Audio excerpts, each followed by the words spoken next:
Welcome back to the latest episode of the Key and Mang audio experience. I'm your host, Mang. As always, joined by my co-host, Key. Key, what's good?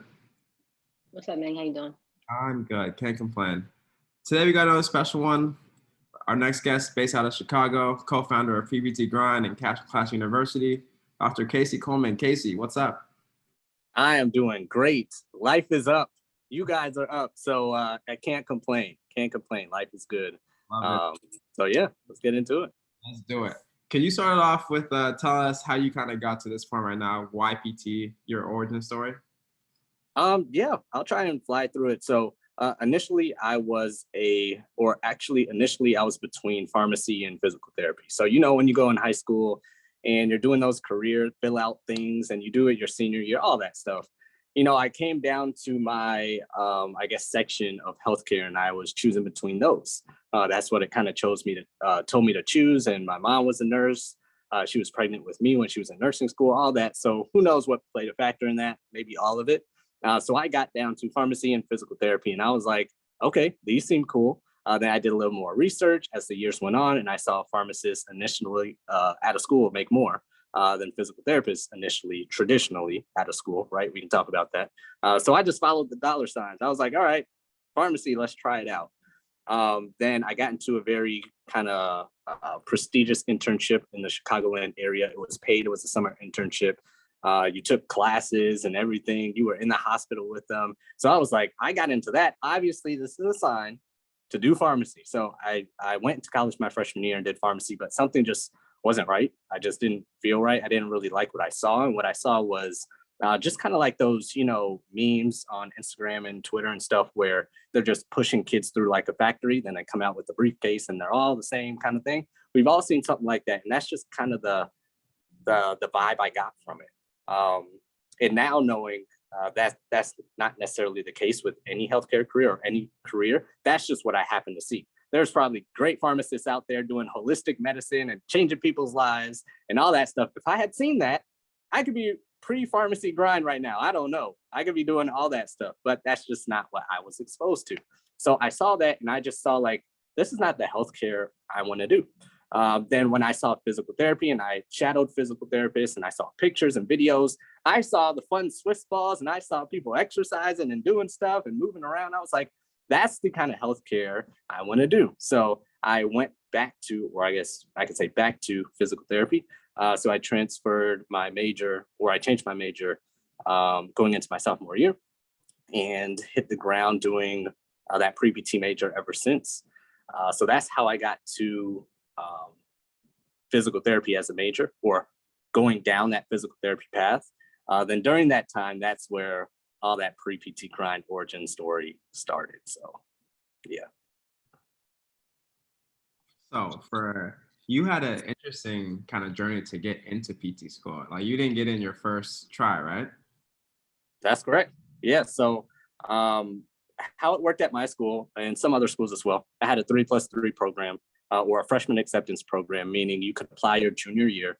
And at that school and many other schools who have this type of thing, they have a physical therapy school on campus. So they're like, hey, students, why don't we just keep you as students or customers and funnel you right into our higher paying program, right? The physical therapy school. You're an undergrad. We can just keep you as customers and, funnel you into physical therapy school, which pays us more. So that's why usually those are at the same school that a physical therapy school is. And that was the same case as me. So since I was an undergrad there and early enough in my undergrad career, I could do that freshman acceptance program and apply a year earlier. So I applied my junior year, but I was taking pharmacy prerequisite classes and excuses, didn't study as well as I could have, all that stuff, right? So I had a 3.4 GPA. They were not accepting that year anybody under a 3.5. And that's the class Joseph and all my other friends and all my other associates and colleagues were in there. And I saw them getting accepted and accepted and accepted. And I was so frustrated. I was so mad. I was this close. If I had only done better, if I had only paid attention more, or in my case at the time, if I had only taken the quote unquote easier classes like they had, I would have been in physical therapy school by then. So that was my kind of rejection story. Then I had to reapply, of course. And during that time I reapplied, Joseph was doing a kind of an elective, a leadership elective, and he chose to do that project around like people who are our friends who are dropping out of their pre-PT major, like our freshman and sophomore year. They were hitting biology, anatomy, these prerequisite classes, getting C's or getting F's. They were told by advisors and other teachers and other people, nope, that's it. You got a C, you got an F, that's it. You can't do physical therapy. It's just not going to work for you. So they were just dropping like flies, right? So he chose to do that project on that because he was like, this doesn't make any sense. You told me freshman year when we were playing 2K, we were on the basketball court, you were going to be the best physical therapist for the Detroit Pistons and all that stuff. And now it's gone because somebody said you got a C and you can't get in, right? So he chose to do that project, and he basically realized that I didn't get in. So he called me up that summer before my senior year, before his first year in PT school, and said, or one of those years, right? He called me up and said, hey, I saw what happened. I'm doing this project. I want your perspective based on your rejection to give other students in this pre-PT program, this leadership project, that perspective so they don't make the same mistakes and all that stuff. So I took it up. I was like, great, let's run with it. Sign me up. And that was the origin of pre-PT Grind. And at the time it was called the Pre-PT Success Program. And it was just a more structured pre-PT club with, you know, pillars and modules and worksheets and mentors and small groups and all that stuff. And we took that and ran with it all through undergrad. Then I got into PT school, and I think it was before or my first year in PT school, something like that. I was searching online and I found a black guy, a bald black guy called Greg Todd, or now I know from all the stuff I know on online stuff that he actually found us, or he actually found me, right? Through all the algorithms and Instagram. At the time it was Facebook and YouTube. All of that, he found me actually. So I should say that. And I just started listening and things were clicking, and I started hearing truth bombs, and I was like, yeah, you say it. So my eyes were kind of open after my first year in PT school as to what is possible. So I went in Greg's program. I went through that whole thing, and I started doing stuff in school. Like Greg was like, do this, do that, do this, do that. And his program was called Smart Success Physical Therapy. Sorry. So I joined that program, and I did not want to get on video. I was like, no, I ain't getting on no video. Nobody's gonna. So I started writing blogs, right? So fast forward, Joseph saw me putting out these blogs every Friday consistently, just all the time. He was like, what are they teaching at school? Did I miss something? And he was coming back from clinicals during his third year. So I told him about Smart Success.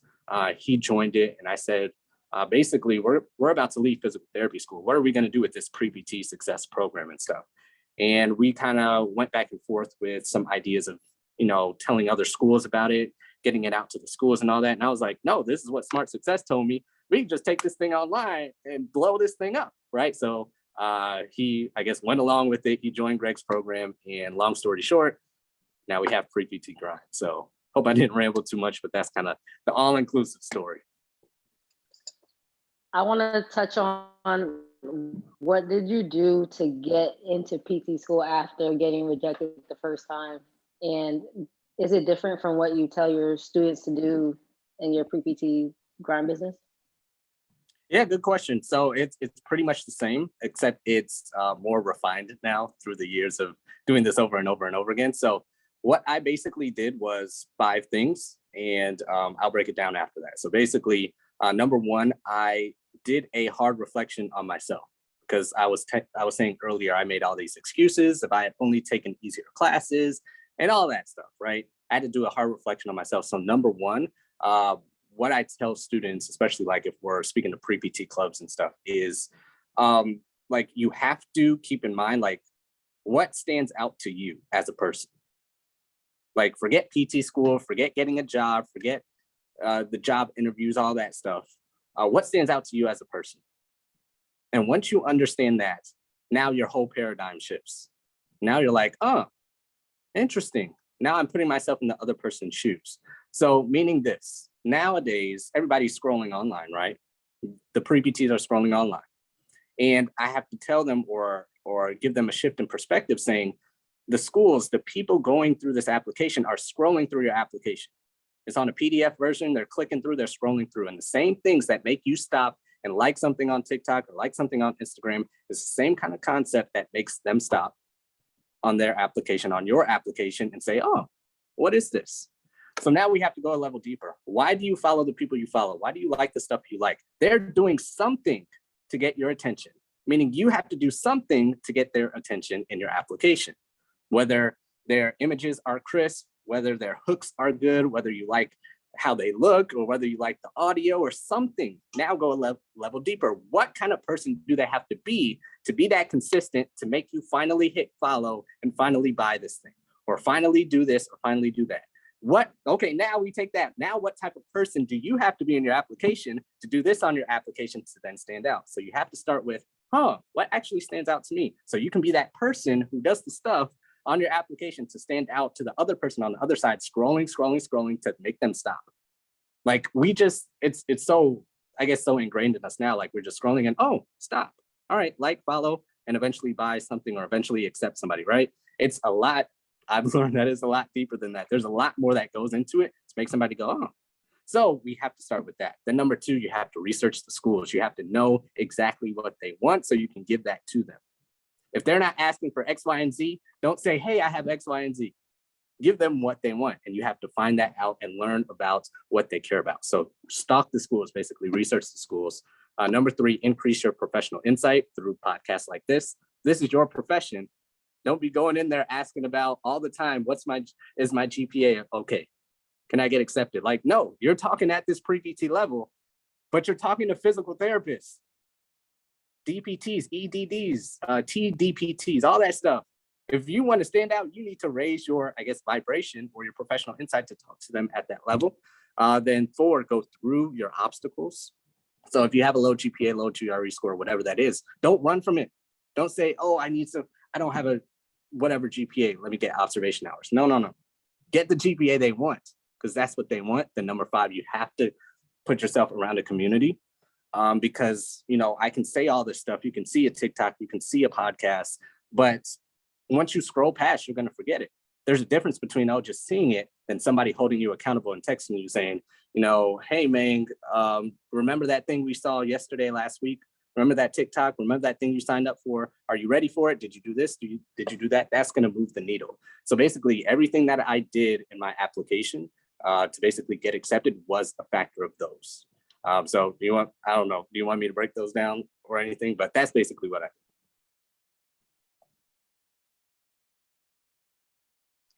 No, I think that was good. I don't want you to go any further because I feel like people need to invest in PBT grind to get that information.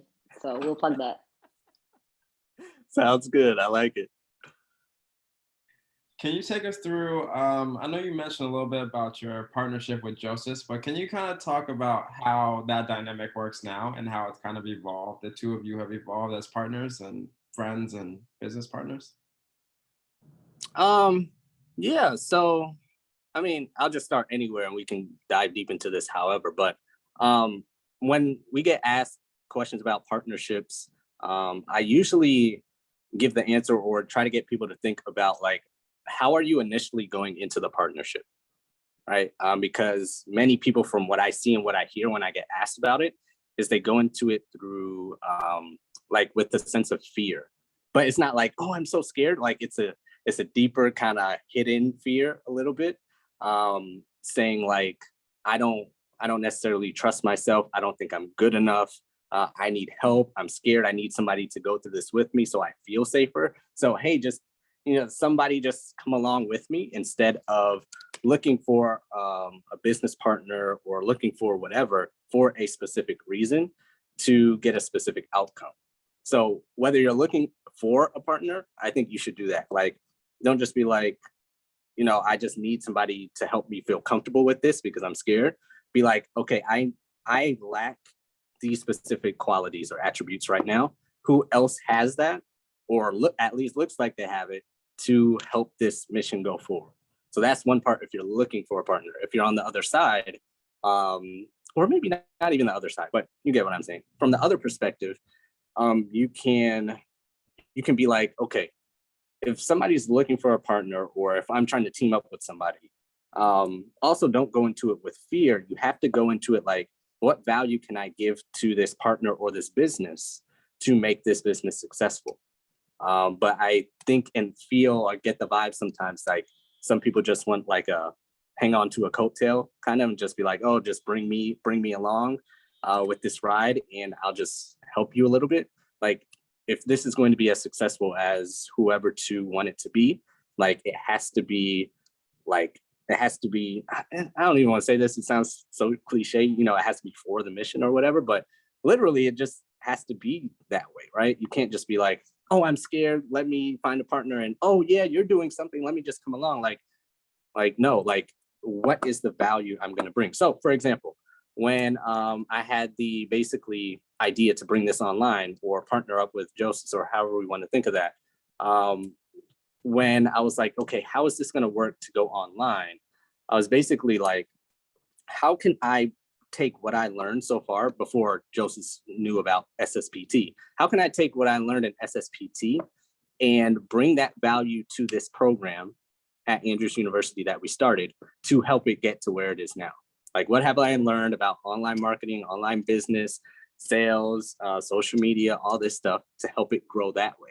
And I was like, oh, Joseph already has a platform, or he already started this project and this idea and this, I guess, framework around it. This is what I learned in Smart Success PT. We could take this, we could take what I learned and boom, put that together and now blow up as much as we can.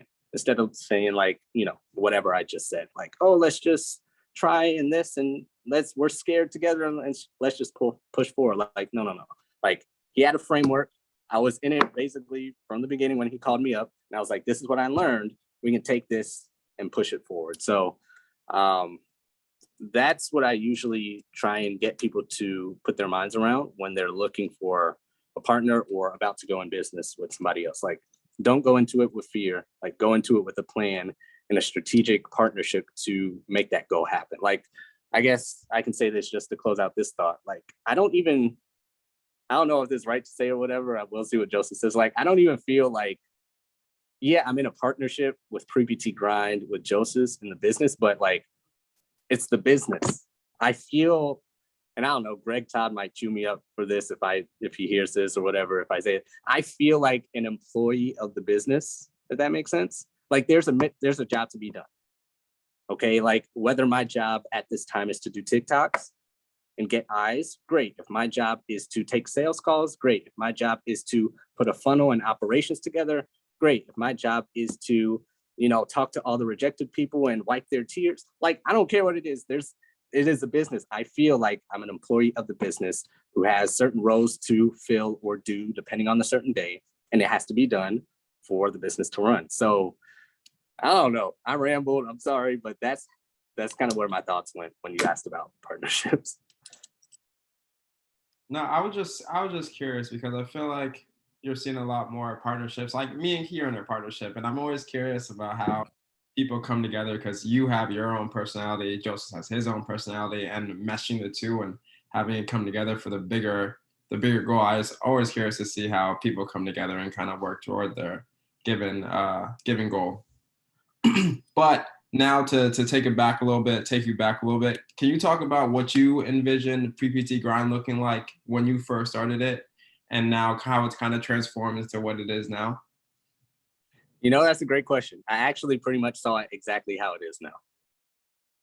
It's a good question, because basically I remember vividly because it was a webinar Greg was doing, and me and Joseph were at a table and we were talking about, and I was explaining to him like, hey, if you join this at Smart Success PT, we can blow this up and, you know, push it online and all that stuff. So when it was over, I went back to my place, my little apartment house place, and I was like staring at my little ceiling fan, and I had a test the next day, a PT exam test. And I was like, F that. I went on my laptop and drew up a whole little draft. I was going to send Greg Todd, and he was going to partner with us and all this stuff, right? And I was basically just saying, I want, like, this could be like the fun version of applying to physical therapy school. Like, we're going to make this so cool. We're going to make this so fun. We're going to make this like nobody's ever made it before. It's not going to be no boring nothing. It's not going to be no blogs all the time. It's not going to be this. If we can make this fun, exciting, with music, with events, with all this stuff, it's going to change the game. So it's basically exactly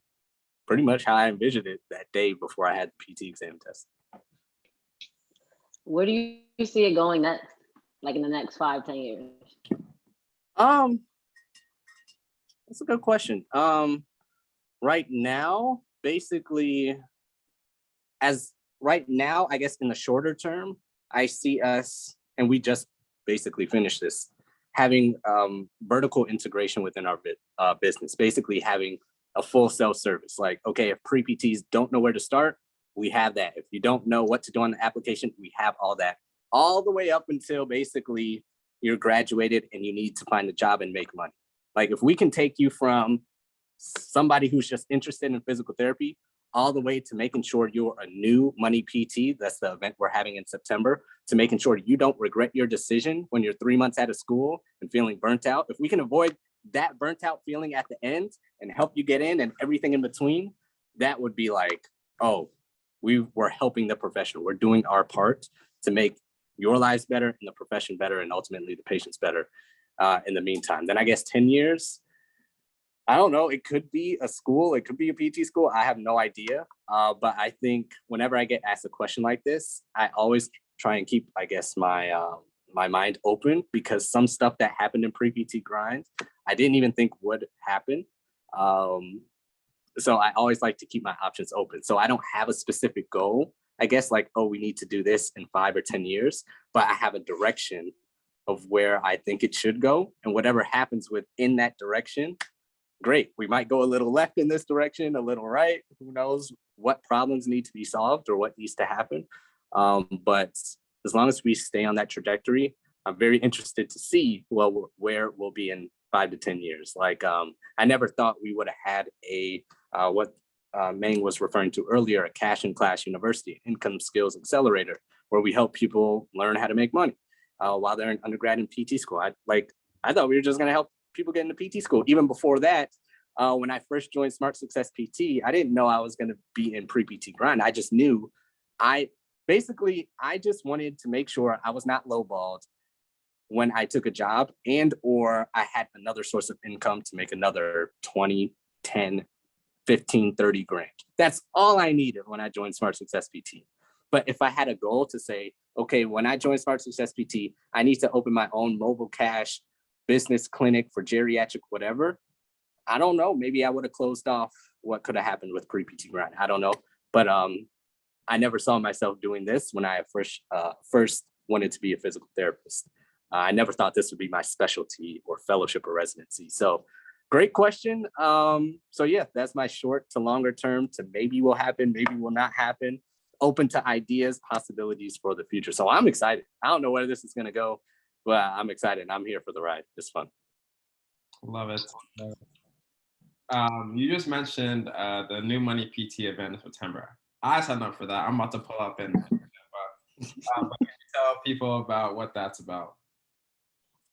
Yeah, so basically what we're doing is taking what we've done in Income Skills Accelerator and Cash and Class University and condensing it down to 2 days. So we're taking all that stuff, condensing it down into 2 days, and we're saying, how can we make you or put in place a process to make you a new money PT in the profession by the time you're done with these 2 days? So everything from making a debt-free plan to building your framework around a side hustle or job negotiations or getting scholarships or grants, wherever you fit, whatever you want within that framework, to make sure that you can leave here and go to PT school or get your job or do whatever you want for your next step, because this is for SPTs, pre-PTs, new grads, all whoever wants to come. Whatever your next step is, to make sure you have a precise plan when you get on that plane and go back to wherever you are to put in place to get that outcome you want. So this is going to be everything from finances to scholarships to side hustles to motivation to a plan to tackle your student loans and all that stuff packed into 2 days for everybody who comes. We'll have housing included. We already got the Airbnb set. Food is included as well. All you got to do is come with an open mind, have some fun. It's not going to be a long time of lectures in the Smart Success headquarters. Either we're going to knock it out, be like, I don't know, 9 to 2, or we don't have the times yet. We're going to knock it out in the morning to early afternoon, go to the beach, have a pool party later, brainstorm these ideas at the pool party, come back the next day, knock it out, build on that, have another party at night, brainstorm those, and boom, you're on your way with the motivation and, more importantly, the plan and accountability to actually do it. Because I've been to so many events where everybody was hyped up, Then they left and it faded away after a few weeks and their idea went away. So all those three combined are the goal of a New Money PT event. That sounds dope. I need to look into that. I might pull up too. Hey, we have actually, let me tell you guys this, because I don't know when this is going to air. And if you want to see, I think we only have like 5 more in-person seats, maybe 5 to 7 in-person seats. So if you're hearing this, whenever you're hearing this, DM us at Pre-PT Grind or at Cash and Clash University and say, I want to see. If we have some, we'll let you know. But yeah. That's dope. So you have a lot going on. You wear a lot of different hats in your business. How do you manage or balance that along with working in the clinic? Yeah. Easy answer is I don't do a lot. So I kind of chose the job I have now, a standard traditional outpatient job, because hope this doesn't sound bad. It's easier for me to manage my time with what else I have going on with Pre-PT Grind. So I'm not a clinic manager. I'm not a director. I'm not a regional. I just have to come to work, have fun with my patients, get them better, and I'm off the clock and I can do everything else I need to do with Pre-PT Grind. So it's not like I have to do this, I have to do that. My time is pretty much blocked and scheduled. And that's it. Once I'm off work and I have the rest of my other time to do Pre-PT Grind stuff. So all I really do is come to work, do Pre-PT Grind business, and work out and do my other little fun finance, crypto, investing little stuff on the side. But I don't do a lot. That's all I do. So I don't have a lot to manage. I don't have kids right now. I'm not married. So I'm just hitting the ground running. So whenever I feel like I need to slow down, I can slow down or switch careers or do whatever. So I guess that's the answer. That's the secret, I guess, to managing, or what seems like to be a lot. It's not a lot. It's not a lot, but it does fill up my plate enough. So yeah, good question. You're basically keeping your 9 to 5 requirements as minimal as possible, which is smart. Yeah, if you saw me in the clinic, ask any of the students that I have been a clinic director, or sorry, not clinic, clinical instructor for. And even my coworkers here is like, Casey, you don't even do any work. Like, what, you're just standing around. Like, they say I make it look easy when really all I'm just, there's nothing else to do. Like, Miss Jones is over there on the step ups. You know, Mr. Fred is doing his lumbar rotations. I'm chilling. Then if I get a message right on Instagram, then I do work at work. If I need to help make a funnel on, Go High Level, my laptop is, I do work on my laptop. If I need to edit a TikTok while a patient is late, I edit I do work at work. I'm as time efficient as possible, even with my regular work documentation to everything else I do, to get all the things done. I think I've always been like that, even in grade school. Like, I would be the person on the bus, like doing my homework on the bus so I can play video games when I went home. So I guess that same kind of energy or framework has taken me into how efficient I am now. My documentation was only stressful or bad for like 2 or 3 months. After that, my documentation is like nothing. It's like you would see my notes and be like, Casey, what? That's like, it's bad. It's good, but it's bad. But we can talk about that if you need to. But yeah, that's how I manage it. Nobody reads it. You understand. You understand. You get it. You get it. Now I'm kind of curious. When you first came out of PT school, passed the boards, all that, what was new grad Casey like as a therapist compared to now? Scared. I was very scared. Not necessarily, I was not burnt out. I can tell you that. Not really stressed. I got it. Okay. Overwhelmed and scared. Number one, because I didn't want to mess anybody up and hurt them. And number two, it's new, right? It wasn't really hard. It was just new. And I had to reframe my thinking over this for a lot of stuff I tried.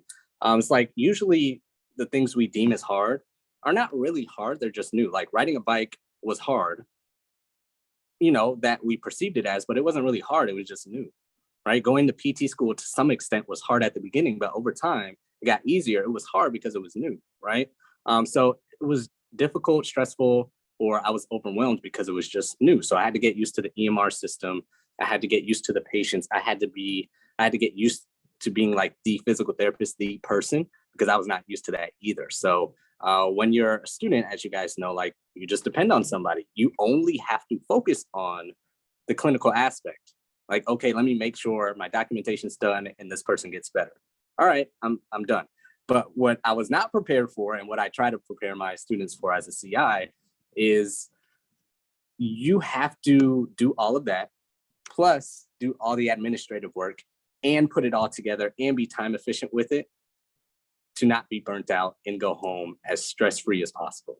So what I was not ready for is the documentation, the new EMR system, the doctors calling nurse case managers, the discharges that weren't done, the progress notes I forgot about, the productivity standards and all that stuff. Oh yeah, and Mr. Smith, his back still hurts from 3 weeks and there's no progress. Putting that together was overwhelming and stressful. That's how I was as a new grad, and it did take some adjusting. Luckily, at the place I'm at now, at the time, had kind of a mentorship program that had some CEU courses I could take and do in person and do online.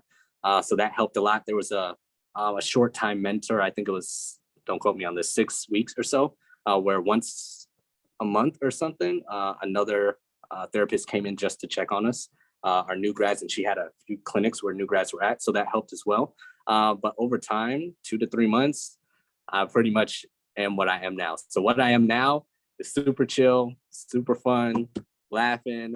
And I've been told that I have like a calming energy for the patients because they come in, stressed out, back hurting, ankle swollen, can't work, kids at home, mom depending on them, all that stuff, right? So that's how I've been told I am. So that's how I am now. It's great. It's great. School is much harder than being a physical therapist. I can tell you that now. So life is good. Work is fun. It's easy. It's chill. Not stressful on my part. So I don't know if that's just because of I got lucky and I'm in a great place, or if that is from me just figuring out how I work the best and being the most efficient as possible. So, yeah.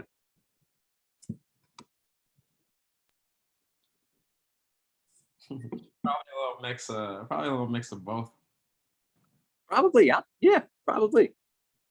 But I also want to take it back to, you mentioned earlier about how you're working part-time at your company and being able to still do work do your PPT grind work. When you were in the interview process of picking your job, what were some of the, I don't know if demands is the right word, but questions that you asked to make sure that it wouldn't interfere with the PPT grind business? Oh, interesting. Good question. I am full-time. So I'm full-time at my job, 40 hours a week. But I was told that I did have good questions at the time that I interviewed. So maybe that helped as well. But I did follow Ben Fung, UpDoc Media. I joined his program as well. So that probably helped too. Then of course, Smart Success PT helped as well. So I was prepared for my first year from listening to Greg Todd and Ben Fung and all these people. I've been preparing for this moment for 2.5, 3 years. So what I was basically looking for is like, what are their productivity standards, and more so this, not even all that stuff. I was basically asking like, what do you want from me? Like what would make me a good hire?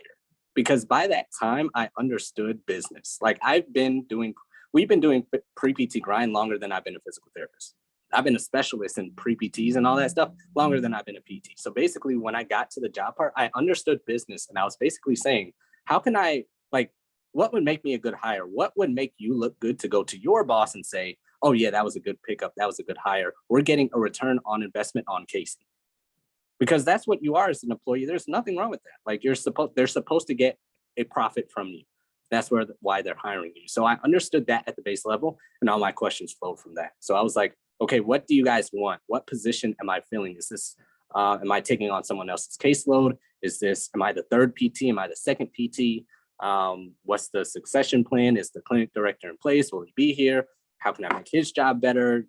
All that stuff. What's the demographic? Then of course, productivity standards. What's my ramp up time? Basically, all of that stuff stemming from everything I've learned for the 2 years, 3 years before that, of how can I make you look good. How can I make your life better and not coming in there with a sense of entitlement? Like, I should make this much because I have this much in student loans and because I know all this information. You should pay me 90 instead of 73, or you should pay me 100 instead of 82. I was basically going in there saying, what can I do for you? Basically, even though they reached out to me first, but that was my mindset going. Did you ask about more so about like how being a PT would interfere with your business? So I know like a lot of companies have like non-competes or don't want you doing certain things outside of the clinic. Like, did you bring that up? Nope. No, I didn't talk about it. I didn't tell them anything. They still don't know. If they know now, then whatever. But no, they don't. I think just recently from my last student, because my last student was in the accepted system, they just found out about like our TikTok account, and I've been here almost 4 years. They just found our Instagram. So no, I don't talk about it. I do my job. That's what they paid me for. That's why they hired me. I do my job. And if I have time between and or after or whatever, then I work on pre-PT grind. So that's what I'm there for. So no, I never mentioned it. I never talked about it. What I did talk about at the time, I was working for Covalent Careers / New Grad Physical Therapy. So I did put that on my resume. And I did have pre-PT grind on my resume as well. But they more so asked about Covalent Careers and my publications director job and my social media director job there. So they did ask about that. And they knew I wrote blogs and stuff for some physical therapy website. But that was really it. They were a little interested in that. But no, I didn't tell them that I was doing this on the side and doing that. So yeah, no, there were no questions about that at all. So good point, though. Good question. Good question. So looking back on all that you've accomplished so far with personally and professionally as a business owner, what would you say 2 to 3 of your top lessons that you've learned as a business owner? Oh, Lord. I'll probably have better answers right after you guys and this podcast. So I'm sorry. I apologize for all the listeners. But maybe if we go down a little conversation and you guys ask more questions, the better answers will pop out. But who knows? So business lessons that I've learned. Oh, here's a good one. That probably nobody cares about you the way you think they care about you. So when I first started, right, I didn't want to get on video, when I told y'all before, because I was concerned about how Mang or Key was viewing me. But I realized that they don't care about me. They care about what I'm saying and how it would affect them. So I could be an Indian girl from Minnesota. I could be, a Puerto Rican from Miami. I could be anybody. You do not care. You don't care. It's about what I am giving you, the value I am giving you.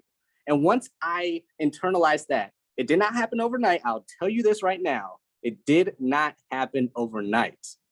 But once I internalized that, the shift began to happen and I started to get more comfortable on camera. I started to get more comfortable putting stuff out. I started to get a little tougher skin when I didn't get a comment I didn't like, right? I started to get a little tougher skin when a post didn't get as many views, when a podcast didn't go as planned, right?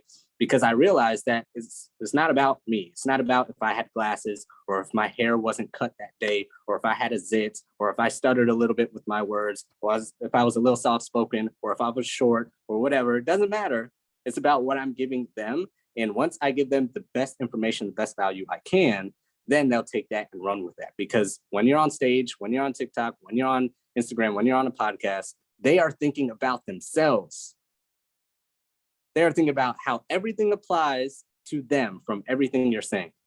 Oh, Casey went through Smart Success. How can I do something like that so I can be where he is? Oh, Casey was rejected. Oh, like it's about them. Once I knew that, it was on the way to being game over. It was not game over, on the way to being game over. So that was a big one for me. So yeah, any questions or comments about that, then I'll probably think of some other ones. But that's the biggest one that came to mind so far.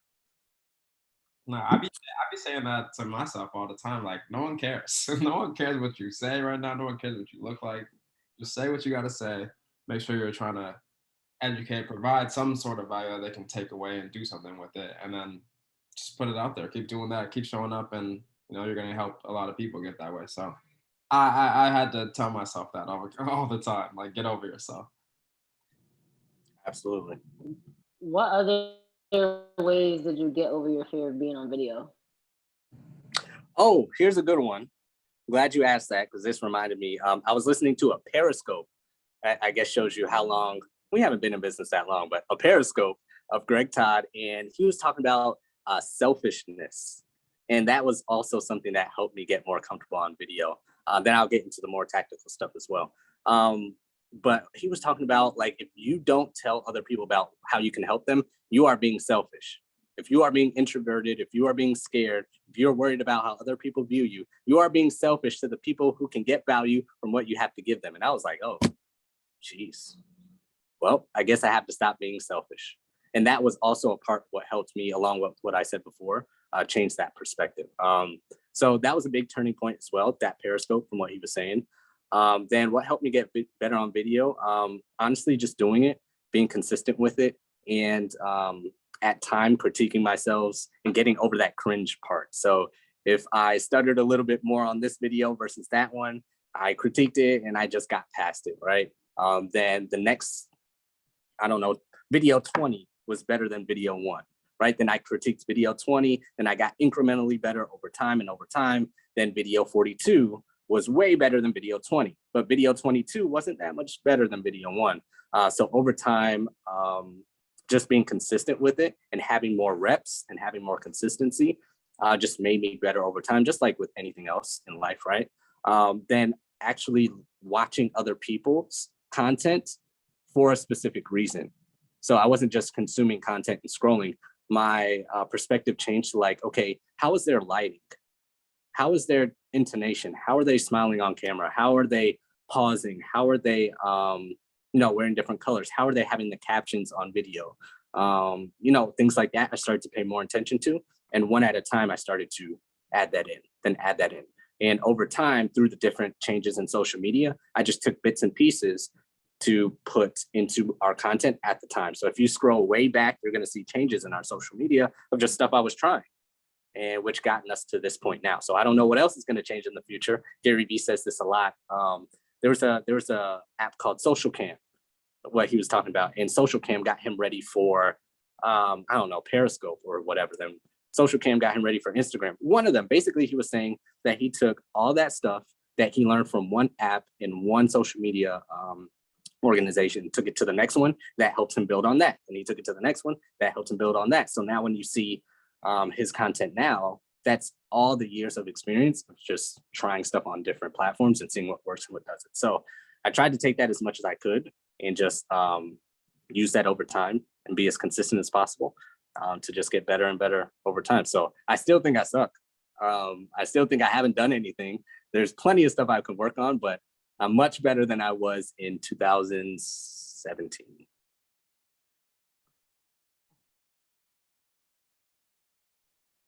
So it seems like you basically have gotten to where you are today with taking imperfect action, just trying to improve day by day. So that's kind of like something me and Mang always talk about. But another thing I wanted to hit on was like exposure. So me and Mang's last episode was on like exposure and how that has influenced our like mindset, how we're where we are today. So can you talk more about like the importance of exposure in your life, like being exposed to like Greg Todd, and you talked about Gary Vee, and a couple. Yeah, I'm glad you brought that up. That's probably a great point. That's probably, I mean, that pretty much is why I am where I am right now, even though I could be better, right? All that stuff, still getting better. But I think it is exposure from everything from what I've been exposed to, in my childhood and all that stuff up to where it is now. But what's the saying? You are who you're around. You become who you hang around with. I mean, it's true, right? It just is what it is, because you see the same stuff. You see how people talk. You see where they take you. You see how they live. You see how much money they make. And you just like, so for example, right? When I was in clinicals and when I got to my first job here, I finally understood at a different level, like what Greg and Paul Goff and all these people were talking about, like how it is in the profession when you meet people who are not thinking the same way you are. When you meet people who are burnt out, when you meet people who don't like their job anymore. I finally really got to see that on clinicals and really when I got to my job here, because all I was exposed to, going back to your point, all through school was just the people I was around and listening to and all the programs I joined and all the events I went to. I was like, oh, this is great. PT is great. What are you talking about is burnt out here. I just see y'all making a bunch of money. So I guess we going out here and we making a bunch of money. Then I got to the job here and got to some of the clinicals, not all of them. And I was like, oh, what you mean? Like, you don't do nothing on the side? Like, oh, what do you mean? You don't like it here? Like, why are you still here? So that was a wake up call. And that's where I kind of understood at a different level that, yeah, I have been spoiled. I've been exposed to a lot of great things. I can proudly say I've been spoiled by great people in the profession to shift my mind to where it is now. So I think it's everything. It's everything. If you're a pre-PT or a new grad in the Facebook groups out here, and all you're exposing yourself to is scrolling for hours on how horrible the profession is and how much debt people are in and how burnt out people are, you're not going to feel good about your decision of taking out all this money to become a physical therapist. And you're just going to be just like them, just like the people you're exposed to, just like the complaining people who are not doing anything with their degree that they paid all this money for. If you're exposed to that, no wonder you're burnt out 2 weeks out of school, because you're exposed to that. But if you're not burnt out, if you're trying to do more with your life, if you're trying to make money, if you're trying to, build on your skills and get new skills and become, do whatever, it's because you're exposed to that most likely. And the people who you're around are going to influence how you act. So it's everything. To answer your question, thinking about it now, yeah, exposure is it. So expose yourself to the right people. Listen to this podcast with Meng and Key. You ain't wrong. Let them know, Casey. But speaking of exposure, if you were still exposed to the same thing, would you go back and do PT school again, or choose PT as a profession, knowing everything that you know now? Yes, and I'm saying yes because I came into physical therapy, I guess technically from another profession, if you want to view it like that. So I was already exposed to what I didn't want in another profession, right? So I already saw why I did not want to do another profession. So by the time I went over to physical therapy, I was like, these are the reasons I want it. These are the reasons that I didn't want the other profession. And this is why I'm choosing this. I'm making a deliberate decision now to go out of my way to change my major and take a step back to now do physical therapy because of these reasons. So I think because of my reasons and why I switched over, I would choose it again, and I don't regret it, just because of how I got there. Like, I never chose physical therapy out of fear. I never chose physical therapy because I don't know, could not get into med school. I never chose physical therapy as like, I don't know, a second option or anything like that. So yeah, I would definitely do it again. I've basically, going back to a point I made earlier, everything I wanted when I had a vision of physical therapy, like I want to be a physical therapist, I have right now. So I can not do pre-PT grind, can stay stagnant. It can, it can do whatever. My PT career can do whatever. I am forever grateful for where I am now, because I literally have everything I wanted and more when I chose this career. Like, I do. I have a side hustle that's making more than I ever thought it would. And I have a job that has a pay package of more as I ever thought it would when I first thought of PT school or physical therapy.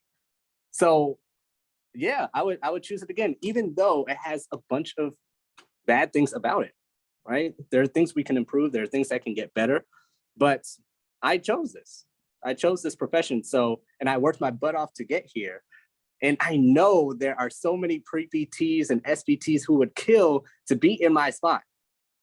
Like, there are pre-PTs on our YouTube who are begging to be in PT school like I was. So who am I to be ungrateful and then regret my decision because I'm a little unhappy with my pay package. How ungrateful am I when people would kill to be in my spot, when people are paying me big money to be where I am now? That is, so when I see posts and when I see people, going back to the exposing thing, how people are exposed to different things, I'm like, why are you acting like this? Why are you, and this has been going on since before I ever knew about physical therapy. So this is nothing new. I'm just a little frustrated. Like, you were like I was, you wanted this profession. And now you're mad because you're not getting $50 and you're getting $48 an hour. Like, grow up, come on. Like, so that's where I get a little frustrated. And that's, I guess, part of the reason why I'm saying I would choose it again, because I chose it consciously, because I am constantly reminded of how people love this profession and how people get better from it and how people want to be in it. And I guess the last point with this is, I tell pre-PTs this a lot, is that no profession is perfect. I ran from pharmacy because I didn't like what I saw, and ran to PT because I thought it was better. And in my opinion, it's better for me. But I ran to PT and met different problems and some of the same problems in this profession. So no profession is perfect, whether you want to run to something else or choose something else, or if you regret your decision or choose or should have chose something else or not. Like, if you run, here's something else. I'm sorry, I'm rambling, but here's something I put on in our pre-PT university, right? This was on one of the Facebook groups. It was talking about how truckers at Walmart are making now $110 a year, if you guys saw that. And I was like, you guys busted your butts to get into PT school to only say, now I want to be a trucker. And there's nothing wrong with being a trucker, of course, but you're changing careers to be a trucker for Walmart for $110,000 when you can make $110,000 as a physical therapist. Like, I don't know, things just weren't adding up. So then, going on to my point that I was making, in the comments below, there were people who were married to truckers, and they were like, hey, truckers have this problem and this problem. Yeah, they get paid 110, but they have this problem, this problem, this problem, this problem. And I was like, yes, no profession is perfect. Why are you running from the profession you pay money to get into, years spending to go into, to run to something else who has other problems too? So yeah, I would choose it again. To answer your question, yes, I would choose PT again. Sorry.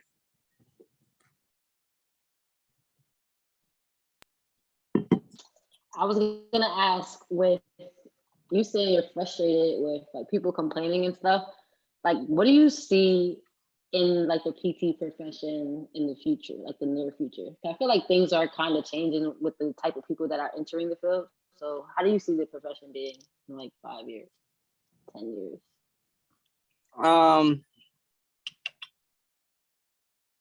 Hopefully more well-known.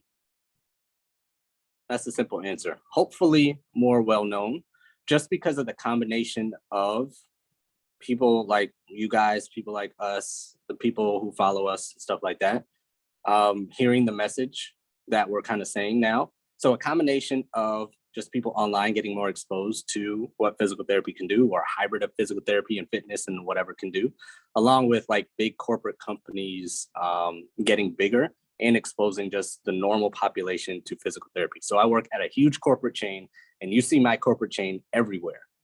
That, as bad as some people might not like it or whatnot, that is actually telling more people about the profession. Like, seeing all these clinics everywhere is telling more people about the profession and getting them into physical therapy and seeing how it can benefit them. So a combination of corporations growing, things getting bigger, as well as, I guess, on the smaller front, as us getting more confident and getting somewhat of a more unified, I don't know if that's the right word, just getting more confident in our profession and telling more people about it. Hopefully it's more well-known in the next 5 to 10 years. As far as the details, I don't know if we're going to be overtaken by robots or not, or if AI companies and applications and iPhone apps are going to take our jobs. I don't think that will happen, because I don't think that would happen. I just don't. There's plenty of AI technology and applications who do the same thing doctors do, physicians do. There's robots who assist surgeons with surgery, right? So if anything, for those scared or not scared about, AI technology and robots and stuff, I don't think it would take our jobs. I think it would just innovate our jobs and help us be better, just like it helps other professions be better, right?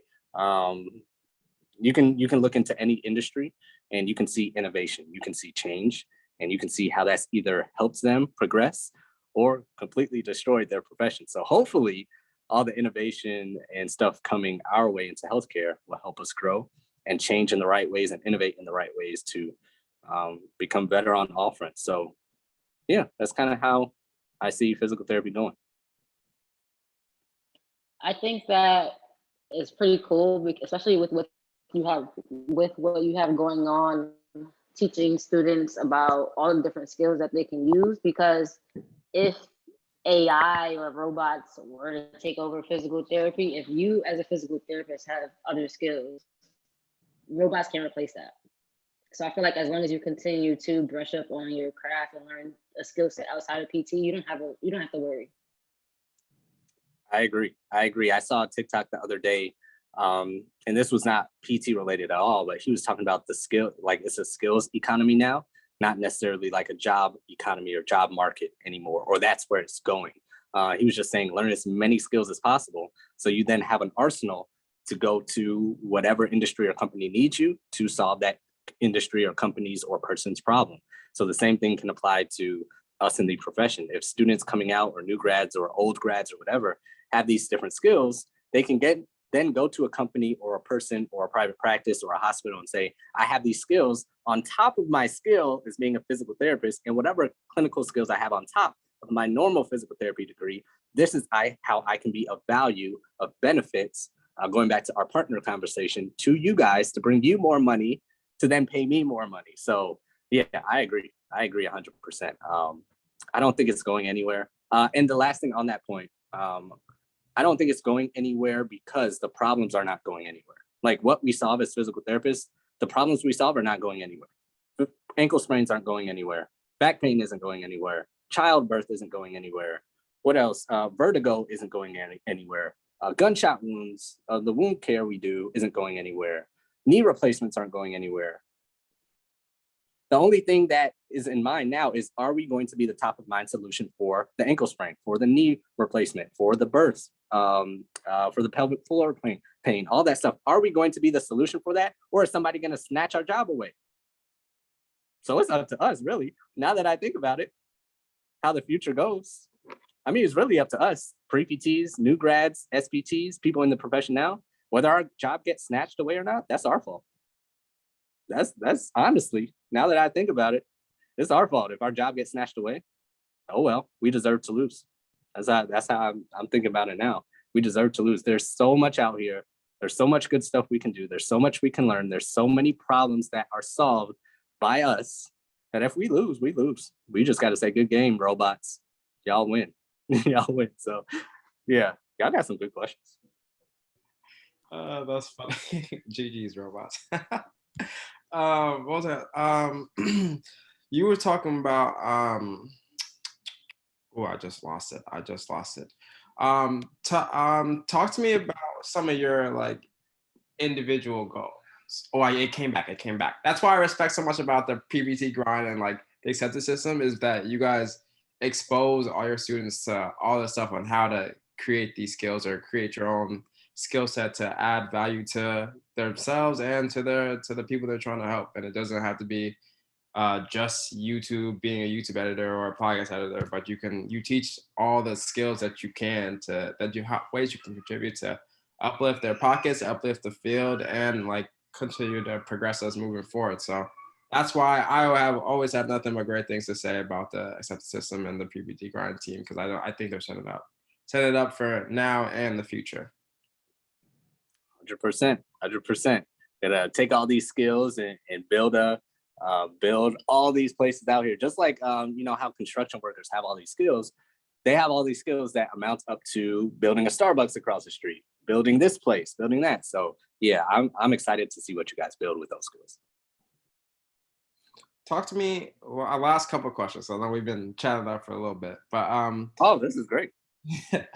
Your ideal lifestyle. What's your ideal lifestyle looks like? Going back to the exposure conversation, recently, probably in the last 6 months, I joined a community. I joined a few different communities on the financial side, like stocks, crypto, stuff like that. And this one particular community with crypto has been talking about a solvable problem. Basically, your question, what are your life goals and all that stuff. So I've been thinking about that recently on that financial side and just like what I want out of life, of what finances can give you in life, of that solvable problem. So I just want, I'd say just like anybody else, I'd want the optionality and freedom of what life can give me. Because I don't know what I'd want to do at 42, at 56, at 67, at 35. I don't know. I could be in a totally different place and a different mindset. I don't know. But I think my personal goals in life is to be in a place where I can pivot in any direction I can. And that's probably, actually, that is a reason why I chose physical therapy too, because of the optionality that it has. So if I ever get bored with this job, this normal day job that I have, physical therapy is great for it because I can go teach. I don't got to get another degree. If I get bored with that, I can go work for a sports team. I can go work for a geriatrics clinic or center or whatever. So having that optionality that this career gives me and taking it into my personal life as well, I think is one of probably my biggest goal from there. On the financial side, one of my solvable problems would be $3 million in investable assets to be like totally chill, to be totally good. Then my bigger solvable problem is $9.5 million to have my second solvable problem done. So yeah, good question. That's where I am in my personal goals. That's what I've been thinking about a lot. And that number of 3 million or 9 million, it could change, it could be the same in the future, is basically just the threshold to give me that optionality in life that I want. So that's my personal goals as of today, as of right now. I have a random question. If you had a chance to have 100K cash or 100K in investments currently, what would you do? Not in this market, like just say like before everything crashed. Okay. Cool, because I was about to ask that. 100K in investments or 100K in cash? Oh, that's hard. I'm leaning toward investments, but yeah, I'm gonna say investments because if I had the cash, I would just throw it in an investment. So I would say 100K in investments because if I had the cash right now, I would put it in some type of investment. So investments, 100%. I agree, because I think if I had 100K cash now, I don't think I would do the right thing with it for the most part. Probably like 30% of it I would do. I would act reckless. So There's nothing wrong with definitely that. investment. If it's 100K cash and you got to buy a little Christian Dior Birkin bag, whatever, hey, that could be an investment too, So hey, live a little. That's part of my solvable problem too. That's what they helped me a lot in that community is just telling me or reminding me more so about life and how I guess it's not all about money. It is, but at the same time it's not. But money is just a tool to give you what you want out of life. So I'm not perfect. I still look at my investments every day. I look at my options. I go up and down with the market. I'm not perfect, but being a part of these groups has definitely helped make me more calm and less emotional and look at the other things that money can get me. So yeah, I agree with you. I have one last comment on that. So I think in 2022 and going forward, if you know how to market yourself and you have a following, things that are seen as a liability can actually be an asset. For example, if I go right now and go buy like a Tesla or something and I market it on Instagram, a lot of money if I know how to like sell stuff, like because people are just like intrigued with anything nowadays. I could post like a picture with a nice car or something, and people are like, "Oh, what does she do? Like, I want to work with her." So things that are seen as a liability sometimes really could be an asset if you do it the right way. Got a good point there. That is true. So hey, if I see a Christian Dior from you or a Birkin bag, I know exactly why you got it. So I'm looking forward to it. Basically. All right, Case. To start wrapping up here, if you could give away 2 to 3 takeaways that you want listeners to take away from this conversation today, what would you say? And your listeners are pretty much physical therapy, healthcare people. To start now, yeah. To start now. Well, if you are in that demographic, I would say be excited about what you're getting into. That's probably one of the biggest things. Be excited about what's to come for your future. Be excited about the career you're getting into. Look at the bright side, look at the positives that can happen, and don't let, I guess, negativity scare you. Don't let the future scare you. Don't let articles about how bad it could get scare you. That's probably one of the biggest things I would say, especially if they are healthcare people listening or new grads listening to this podcast. And if other people in the future, I guess, listen to this, it would be going back to one of the first points is if you do want to put yourself out there or start a business or start a side hustle or ask for that raise or ask for that marriage or whatever, always view it as much as you can from the other person's perspective. Because like we said before, they are not worried about you as much as they are worried about themselves. And there is nothing wrong with that. There's nothing wrong with that. You should be more worried about yourself, just from survival and all that stuff. So always, as much as you can, put yourself in their shoes and say, what do they want? And what can I give them to make their lives better? And if you can do that, like most of what you would need and want usually comes down the road. And usually that interaction and that respect and all that stuff that comes with it is better for you on the other side. So those are probably the 2 things I would want to leave people with. That's the word. Y'all heard the man. Case, where can people find you if they have more questions? Just go everything pre-PT Grind, from our website to Instagram to TikTok to Twitter to YouTube.